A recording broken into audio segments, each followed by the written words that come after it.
حضرت انس بن مالک رضی اللہ تعالی عنہ فرماتے ہیں کہ ایک مرتبہ ہم نبی کریم صلی اللہ علیہ وآلہ وسلم کی خدمت میں بیٹھے تھے۔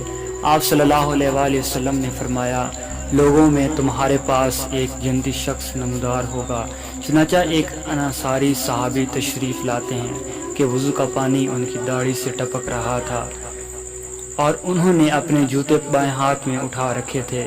دوسرے دن بھی آپ صلی اللہ علیہ وآلہ وسلم نے یہ بات کہی اور پھر وہی صحابی نمودار ہوئے اور آج پہلے کی طرح جوتے ان کے ہاتھ میں تھے۔ تیسرے دن بھی آپ صلی اللہ علیہ وآلہ وسلم نے وہی بات دہرائی۔ اس دن بھی وہی اسی حالت میں نمودار ہوئے، یعنی ان کی داڑھی سے وضو کا پانی ٹپک رہا تھا اور انہوں نے جوتے بائیں ہاتھ میں اٹھا رکھے تھے۔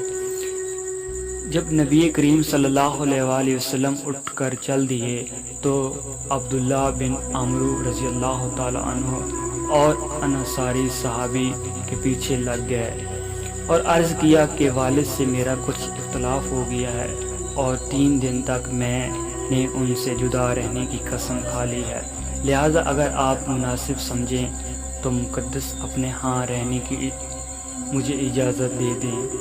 انصاری صحابی نے جواب دیا، کوئی بات نہیں، جب جتنا چاہیں میرے گھر پر رہ سکتے ہیں۔ عبداللہ بن عمرو رضی اللہ تعالی عنہ کا بیان ہے کہ میں نے 3 راتیں ان کے ہاں گزاری، لیکن دیکھا کہ رات پر وہ کوئی عبادت تک نہیں کرتے، تہجد نہیں پڑھتے، البتہ رات کو جب بھی ان کی نیند ٹوٹتی یا کروٹ لیتے ہیں تو اللہ کا ذکر کرتے اور ان کی بڑائی بیان کرتے ہیں۔ میں نے ایک بات یہ بھی دیکھی کہ وہ زبان سے ہمیشہ اچھا ہی بولتے ہیں۔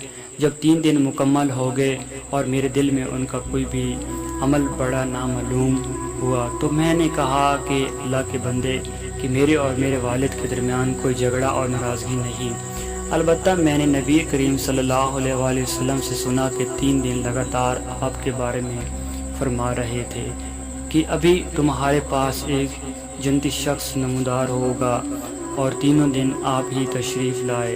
تب میں نے ارادہ کیا کہ آپ کے پاس رہ کر آپ کا عمل دیکھوں کہ آپ کون سا عمل کرتے ہیں تاکہ میں بھی ویسا عمل کر سکوں، لیکن میں دیکھ رہا ہوں کہ آپ کوئی زیادہ عمل نہیں کرتے۔ پھر کیا وجہ ہے کہ اس مقام تک پہنچے ہیں؟ اس کی بنیاد پر اللہ کے رسول صلی اللہ علیہ وسلم نے یہ بات کہی ہے۔ انہوں نے کہا، بس میرا عمل صرف اتنا ہے جو تم نے دیکھا۔ اور پھر جب میں وہاں سے واپسی کے لیے مڑا کہ انہوں نے پیچھے سے آواز دے کر بلایا اور فرمایا، اول تو وہی ہے جو تم نے دیکھا لیا تھا، ایک بات ضرور ہے کہ میرے دل میں نہ تو کسی مسلمان کے لیے دھوکے کا جذبہ ہے اور نہ ہی اللہ تعالیٰ کی بھلائی اور نعمت پر ہے، اور نہ حسد کرتا ہوں اور نہ ہی کسی کو دھوکہ دیتا ہوں۔ عبداللہ بن عمرو رضی اللہ تعالی عنہ نے کہا کہ بس یہ چیز ہے جو آپ کو اس مقام تک لائی ہے، اور یعنی وہ عادت سے جس کو اپنانے میں ہم میں طاقت نہیں۔ میرے محترم عزیز دوستوں، بعض مرتبہ صرف ایک اچھی عادت انسان کو باقی لوگوں سے منفرد اللہ کے دربار میں اس کا مقام بلند کرتی ہے۔